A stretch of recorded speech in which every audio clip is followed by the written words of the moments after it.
The holographic display flickered in the dimly lit laboratory as Dr. Sarah Chen reviewed the classified documents for the 100th time. Her eyes, tired from hours of analysis, widened as she processed the implications of what she was reading. The Galactic Council hadn't just discovered Earth. They'd been watching humanity for centuries, categorizing them in ways that made her blood run cold. Apex predator species with unprecedented adaptive capabilities. She read aloud, her voice barely a whisper in the empty lab. Demonstrates extreme environmental resilience, advanced problem-solving abilities, and concerning levels of technological progression. The document continued with clinical precision. Subject species shows alarming signs of rapid evolution, particularly in warfare and resource exploitation. Recommendation: immediate containment. Sarah's hands trembled as she swiped through the rest of the report. The timestamps showed these observations dated back to humanity's Bronze Age. Every major conflict, every technological breakthrough. The Council had documented it all, watching from the shadows as humanity grew and evolved. A soft chime from her comm unit broke her concentration. Dr. Chen, the artificial voice announced, "Admiral Hayes requests your presence in the Emergency Council chamber." The halls of the United Earth Defense Force headquarters were unusually active for 300 hours. Personnel rushed past her, their faces tense with purpose. Something had changed. The Council's surveillance was no longer theoretical. They had finally shown themselves. The Emergency Council chamber doors parted with a hydraulic hiss. Inside, military and civilian leaders from every major nation sat around a massive circular table. At its center, a holographic projection showed Earth surrounded by unknown vessels. Admiral Hayes, a weathered woman with steel-gray hair and eyes that had seen too many crises, nodded at Sarah. "Dr. Chen, please share your findings with the Council." Sarah stepped forward, her throat dry. "The documents I've decrypted reveal that the Galactic Council has classified Earth as a Class X world, what they term a death world. But it's not just our planet they fear. They've categorized humanity itself as an apex predator species, something they haven't encountered in over 50,000 years." Murmurs filled the chamber. Sarah continued, bringing up specific sections of the alien documentation. "They've been monitoring us since before we developed writing systems. Every war, every technological advancement, every demonstration of our ability to adapt and survive in extreme conditions, it's all been documented and analyzed. And now they've decided we're too dangerous to ignore." Admiral Hayes added, her voice grave. "The fleet surrounding Earth isn't a welcoming committee. It's a containment force." The holographic display shifted, showing the alien vessels taking up strategic positions around Earth's orbit. Their designs were elegant, almost beautiful, but their purpose was clear. They were warships. The Council's official statement claims this is a protective quarantine. Sarah explained, but their internal communications tell a different story. They're terrified of us, not because of what we've done, but because of what we might become. A Chinese general leaned forward. "What exactly do they fear?" Sarah pulled up another section of the classified documents. "According to their studies, humans possess a unique combination of traits they've never seen before. We're adaptable enough to survive in almost any environment, intelligent enough to develop advanced technology. And this is what truly frightens them. We have an unprecedented capacity for both violence and cooperation." "Cooperation?" someone questioned. "Yes." Sarah nodded. "Most species they've encountered that show our level of aggressive capabilities are solitary or form only small groups. But humans? We build civilizations. We work together in millions, creating complex societies while maintaining our individual drive to compete and improve. They can't predict how we'll develop because there's no precedent for our kind of species." Admiral Hayes stood, her presence commanding attention. 3 hours ago, we received their official ultimatum. Earth is to remain under quarantine until the Council can determine if we're safe for integration into galactic society. No ships are to leave orbit. No further technological development is permitted without their oversight. The room erupted in outrage. Sarah waited for the noise to die down before speaking again. There's something else. The documents suggest this isn't their first encounter with a species like us. 50,000 years ago, they found another. The records of what happened are heavily restricted, but one thing is clear: that species no longer exists. Silence fell over the chamber as the implications sank in. Admiral Hayes's voice cut through the quiet. Dr. Chen, in your professional opinion, what are our options? Sarah took a deep breath, considering her next words carefully. The Council sees us as dangerous animals that need to be caged. They expect us to either submit to their authority or react with blind aggression. But there's something they haven't considered, something their previous experience hasn't prepared them for. And that is, the Admiral prompted. We're not just predators, Sarah said, her voice growing stronger. We're survivors. And more than that, we're innovators. They think they're dealing with dangerous animals, but what they're actually facing is something they've never encountered before. A species that can outthink them. The holographic display showed more alien ships arriving, taking positions around Earth like a net closing in. But as Sarah looked at her fellow humans around the table, she didn't see fear in their eyes. She saw determination, calculation, and the beginning of something the Galactic Council truly should fear: human ingenuity unleashed. They've made a critical mistake, Sarah concluded. They've shown us we're not alone in the universe, revealed their technology, and given us a reason to unite against a common threat. If their studies of human history taught them anything, it should have been this: we're at our most dangerous when someone tries to cage us. Admiral Hayes nodded slowly, a grim smile forming on her face. Then let's show them exactly why they were right to fear us, but wrong to provoke us. Dr. Chen, I want you heading up a new division. Your job is to understand their psychology, their technology, their weaknesses. The Council wants to study humanity. Let's give them a lesson they'll never forget. As the meeting adjourned and plans began to form, Sarah looked once more at the alien ships surrounding Earth. The Council thought they were containing a threat. Instead, they had just created one. Humanity had spent its entire existence fighting, adapting, and overcoming challenges. Now, facing their greatest test yet, they would show the galaxy exactly what a species forged on a death world could do. The price of first contact would be high, but not for humanity. The Galactic Council was about to learn why you don't corner a species that had turned survival into an art form. Commander Maya Rodriguez stood at the viewport of the stealth vessel, Shadow Step, watching the shimmer of the quarantine barrier that now encased the entire Sol system. The barrier wasn't physical. It was something far more insidious. A web of quantum-entangled satellites created a detection field that made conventional space travel impossible without alerting the Council's forces. Status report, she commanded, turning to face her crew of intelligence operatives. Lieutenant Kai Zhang, their tech specialist, looked up from his holographic display.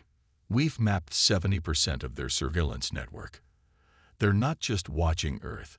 They have monitoring stations on Mars, Europa, and scattered throughout the asteroid belt. Some of these installations appear to be decades old. Maya's jaw tightened. The scope of the Council's preparation was becoming clear. And the barrier itself. That's where things get interesting, Kai responded, pulling up a detailed scan. It's not just a detection system. The energy readings suggest it could be weaponized, turned from a surveillance net into something far more aggressive with very little warning. The implications weren't lost on anyone in the command center. This wasn't just containment. It was a noose waiting to be tightened. Commander, called out Dr. Yuki Tanaka, their xenophysicist, I'm detecting unusual particle emissions from the Council vessels.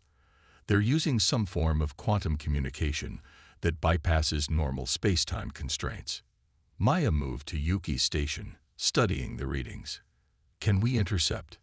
Better, Yuki smiled, her fingers dancing across the holographic interface.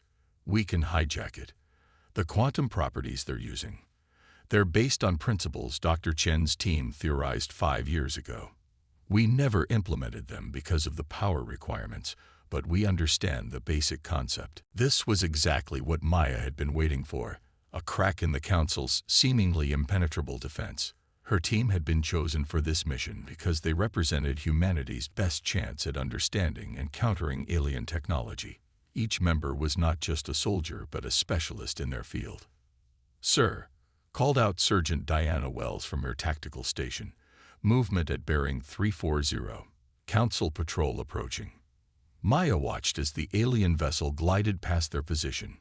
The stealth technology they'd developed in response to the quarantine was holding, another example of human ingenuity under pressure. In just 3 months since the containment began, humanity had made technological leaps that might have taken decades under normal circumstances. "They're not just containing us," Maya mused aloud. "They're studying our response. Every advancement we make, every attempt to counter their technology. It's all data for their assessment. Then let's give them something unexpected to analyze," Kai suggested, bringing up a new display. "Look at these energy patterns from their quantum network. There are gaps, microsecond fluctuations where the barrier becomes permeable. If we time it right." Maya understood immediately. "We could slip through without detection. But we'd need a reason compelling enough to risk it." "I think I have one," Yuki interjected. "Those monitoring stations, they're not just observing. They're collecting samples. Atmospheric data, geological surveys, biological specimens. This isn't just about containment. They're cataloging everything in our solar system." The pieces clicked into place in Maya's mind. The Council wasn't just afraid of humanity's potential. They were preparing for something. The quarantine wasn't the endgame. It was preparation for something bigger. "New contact," Diana announced suddenly. Massive energy spike from the Jovian station. The monitors lit up as a Council science vessel emerged from behind Jupiter's largest moon. It was larger than their military vessels, its hull studded with collection arrays and sampling equipment. Maya watched as the vessel began systematic sweeps of the area, its sensors probing deep into Jupiter's atmosphere. "They're not waiting for us to prove we're dangerous," she realized. "They're gathering everything they need to exploit our system once we're eliminated." The command center fell silent as the implications sank in. The Council's containment strategy wasn't about protection. It was about resource acquisition. Earth and its solar system were being prepared for harvesting. "Orders, Commander," Kai asked, his voice tight with controlled anger. Maya studied the alien science vessel, a plan forming in her mind. "Prepare for precision jump. We're going to let them catch a glimpse of exactly what humanity is capable of, but only what we want them to see." As her crew moved to battle stations, Maya sent an encrypted burst transmission back to Earth. Dr. Chen needed to know what they'd discovered. The Council thought they were dealing with dangerous but predictable animals. They were about to learn that humanity's greatest weapon wasn't their technology or their adaptability. It was their ability to turn an enemy's strengths into weaknesses. "All stations, combat ready," Diana reported. Maya nodded, a predatory smile forming on her face. "Let's show them why you don't study a predator in its own hunting grounds. Execute Operation Mirror. Let's give them some data they won't expect." The Shadow Steps engines hummed to life, its experimental quantum drive spinning up. They had one chance to prove that humanity wasn't just adapting to the Council's technology. They were about to surpass it. The quarantine line wasn't going to contain humanity. It was going to teach them exactly what they needed to know about their would-be captors. The game was changing. The hunters were about to become the hunted, and the Council was about to learn the true price of underestimating a species that had turned survival into an art form. The emergency alarms in Earth's United Defense Command Center blared as Dr. Sarah Chen burst into the main control room. The holographic displays showed chaos erupting across the solar system, but it wasn't chaos at all. It was the beginning of humanity's response. "The Council's making their move," Sarah announced, bringing up the data from Commander Rodriguez's team. Those research vessels we detected, they're not just studying us. They're preparing for systematic resource extraction. The quarantine was never about containment. It was about inventory. Admiral Hayes studied the tactical display, watching as multiple council vessels broke formation. They're starting early. Something spooked them. We did, Sarah said, allowing herself a grim smile. The Shadow Steps operation showed them something they didn't expect, that we could breach their quantum barrier. Now they're accelerating their timeline, which means they're going to make mistakes. Hayes finished. She keyed the global command frequency. All units, Operation Prometheus is now active. Show them what humanity does when backed into a corner. Across the solar system, humanity's carefully planned response began to unfold. The Council's forces had expected resistance. They'd prepared for humanity's known military capabilities. What they hadn't prepared for was 3 months of silent, systematic preparation guided by minds like Dr. Chen's deep understanding of alien psychology. On Mars, hidden installations that the Council had thought were mining operations suddenly revealed themselves as weapon platforms. Near Venus, seemingly abandoned research stations transformed into electronic warfare centers, flooding the Council's quantum networks with precisely calculated interference. Multiple Council vessels responding to our defensive grid activation, reported Colonel James Foster from Tactical. They're adapting their formation to wait. He paused, studying new data. Something's wrong. Their responses are becoming erratic. Sarah moved to his station, analyzing the patterns. No, this is exactly what we wanted. Remember what we learned from their classified files. The Council species operate on consensus. Their military doctrine requires complete information sharing and group decision-making. By flooding their networks with conflicting data, we're creating chaos in their command structure, Hayes realized. They can't achieve consensus if they can't trust their own data. The main display showed Council ships breaking formation, their movements becoming increasingly uncoordinated. Each vessel was receiving different information, different threats, different priorities. Their greatest strength, their unified response capability, had become their greatest weakness. Incoming transmission from Shadow Step, announced a communications officer. Commander Rodriguez reports successful deployment of quantum mimicry devices throughout the outer system. Sarah watched as new signatures appeared on the tactical display, false readings that exactly matched Council vessel profiles. They won't be able to distinguish their own ships from our decoys. Every attempt to reestablish consensus will only create more confusion. Admiral Hayes straightened, her expression hardening. Launch the second phase. Let's show them why you don't cage a species that spent its entire history learning to break free. Across Earth's surface, hidden launch facilities activated. But these weren't traditional missiles or warships. They were something the Council had never encountered. Weapons designed not to destroy, but to adapt. Swarm units launching, Colonel Foster reported. Quantum entanglement signatures matching Council protocols. They won't be able to distinguish our tech from theirs until it's too late. The swarms were humanity's masterstroke. Microscopic machines that could infiltrate Council technology, learning and evolving as they went. They weren't just weapons. They were the embodiment of humanity's greatest advantage.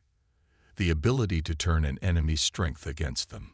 We're detecting massive communications disruptions throughout their fleet, Sarah observed.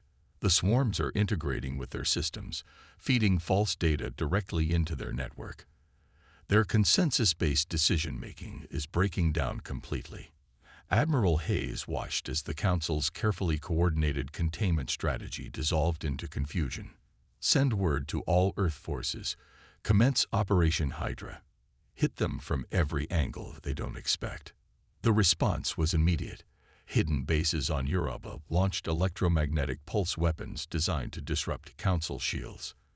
Asteroid belt installations revealed gravitic weapons that turned the very rocks of the solar system into projectiles. Each attack wasn't just about damage. It was about forcing the Council to face an enemy that refused to fight according to any predictable pattern. Council vessels are beginning to retreat, Colonel Foster announced. Their formation is completely broken. But Sarah noticed something else in the data, something that made her blood run cold. Admiral, I'm detecting unusual energy readings from their command ship. They're preparing something big. Analysis, Hayes demanded. If I'm reading this correctly, Sarah's voice trailed off as she confirmed her suspicions. They're preparing to demonstrate why they're the dominant force in the galaxy. That ship isn't retreating. It's preparing to show us exactly what happens to species that refuse to submit. Admiral Hayes' expression remained steel.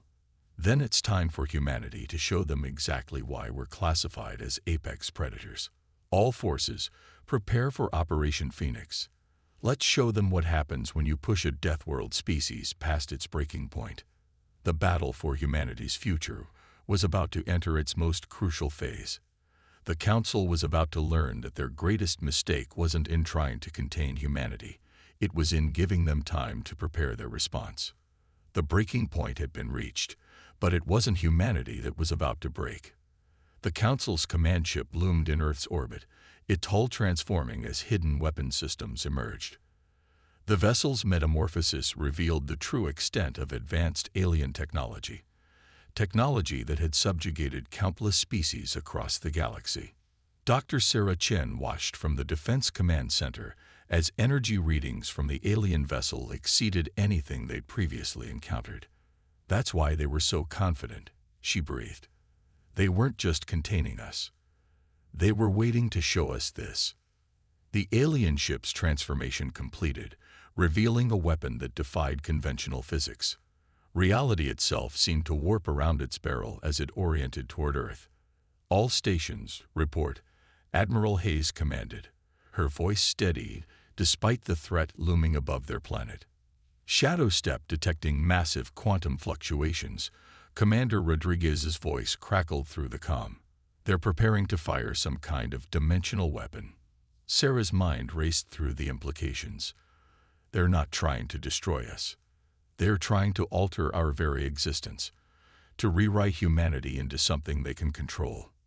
Then it's time for Operation Phoenix, Hayes declared. She opened a channel to all Earth forces. This is the moment humanity has prepared for. Execute final protocol. Across the solar system, humanity's true preparations revealed themselves. The previous battles, the technological displays, the apparent chaos. It had all been leading to this moment. Quantum resonance fields activating, Colonel Foster reported. All stations report ready. The Council weapon fired, its beam distorting spacetime as it lanced toward Earth. But instead of devastating the planet, something unexpected happened. The beam encountered a field of quantum interference that humanity had secretly constructed during the months of containment. It's working, Sarah announced, watching the readings. The weapon's energy is being redirected through our quantum network. Everything we learned from studying their barrier, every piece of technology we adapted, it was all preparation for this moment. The Council's weapon discharge didn't devastate Earth. Instead, it fed power into humanity's greatest technological achievement. A network of quantum receivers that had been carefully hidden throughout the solar system suddenly activated, each one absorbing and redirecting the massive energy discharge. Now we show them humanity's true power, Hayes commanded. Activate the Phoenix Protocol. The energy absorbed from the Council's weapon was channeled through humanity's quantum network, emerging as something entirely new. Every human ship, every defense platform, every hidden installation began to pulse with transformed energy. Impossible, came the first transmission from the Council command ship. Your species couldn't have developed this level of quantum manipulation.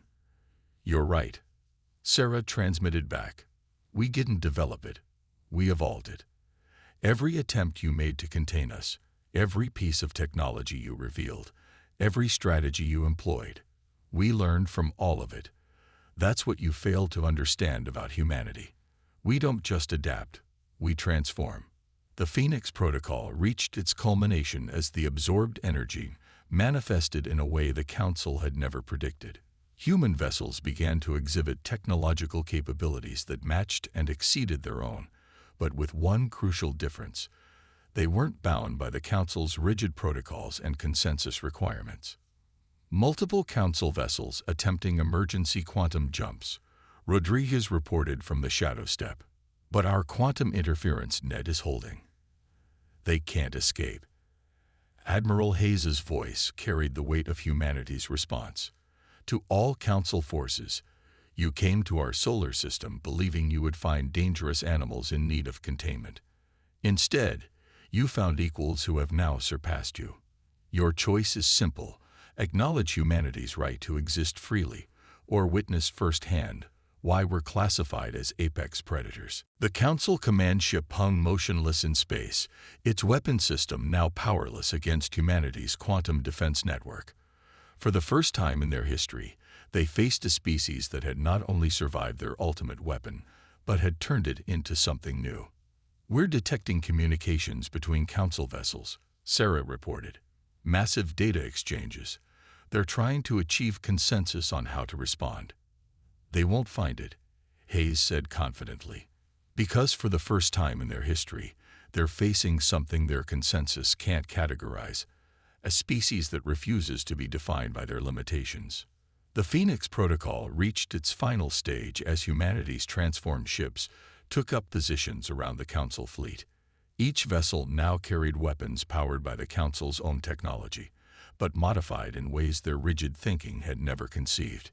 "To the Galactic Council," Hayes transmitted, "you sought to contain what you feared.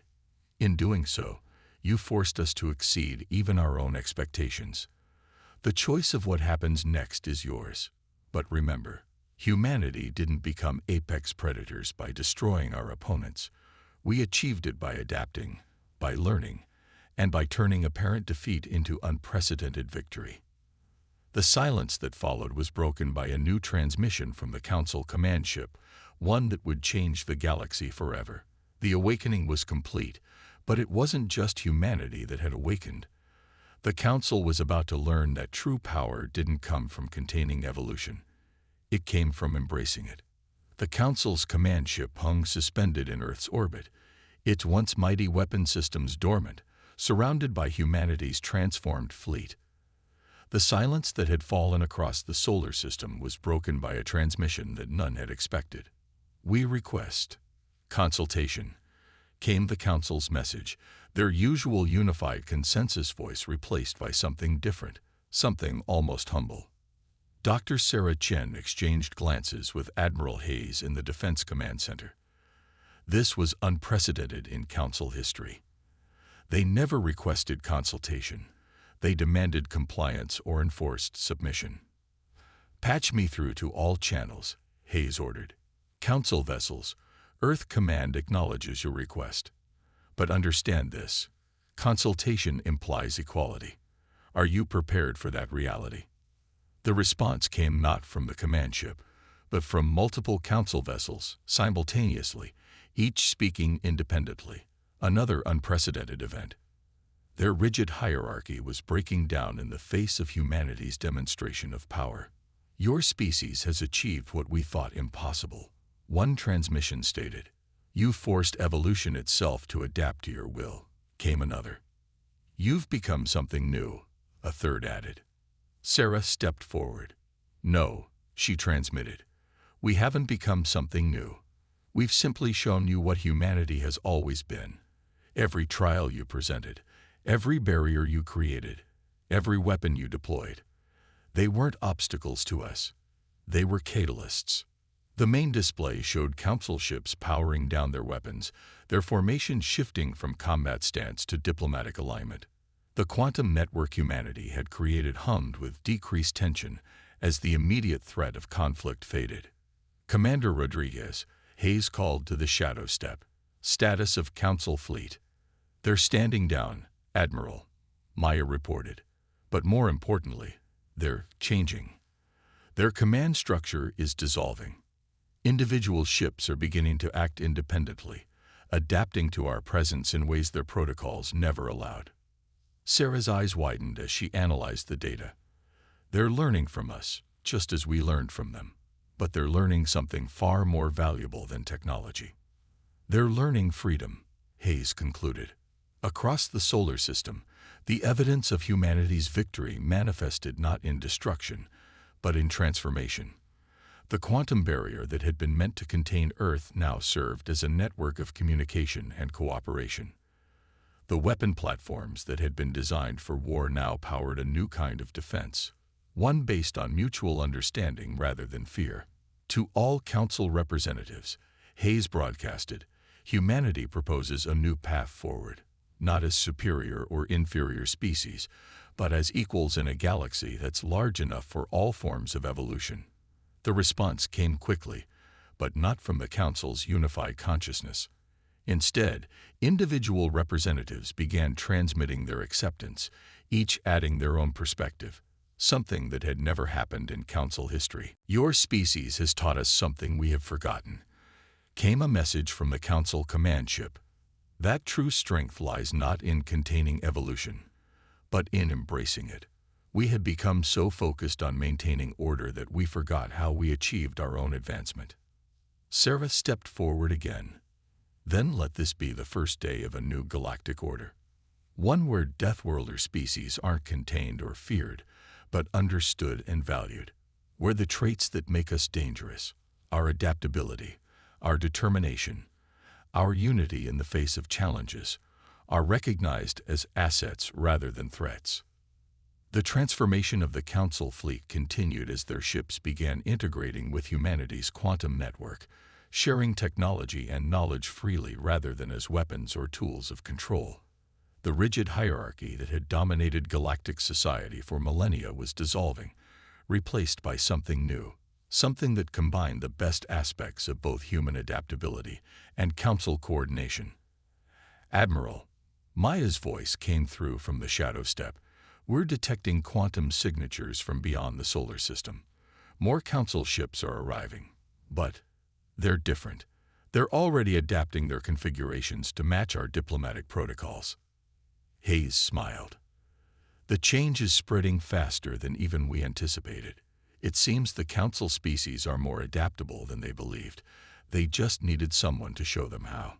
The final phase of humanity's victory unfolded not with the thunder of weapons or the destruction of enemies, but with the quiet revolution of ideas.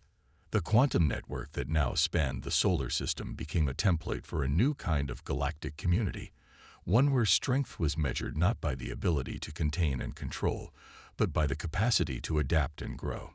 To all Earth forces, Hayes transmitted, "Stand down from combat positions, but maintain defensive readiness." Today marks not just humanity's emergence onto the galactic stage, but the beginning of a new chapter in cosmic history.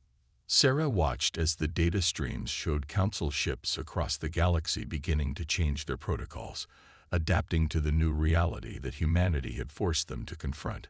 They had come to Earth expecting to find dangerous animals in need of containment. Instead, they found teachers who showed them a new way to exist. Evolution's pride, Sarah mused aloud, isn't in becoming the strongest or most dangerous species.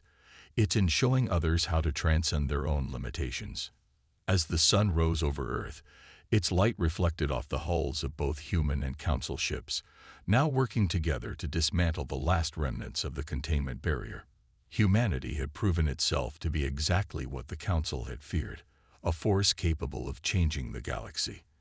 But that change had come not through destruction, but through the most human trait of all, the ability to turn adversity into opportunity, fear into understanding, and isolation into connection. The Deathworlders had finally shown their true power, and it was greater than anyone, human or alien, had imagined.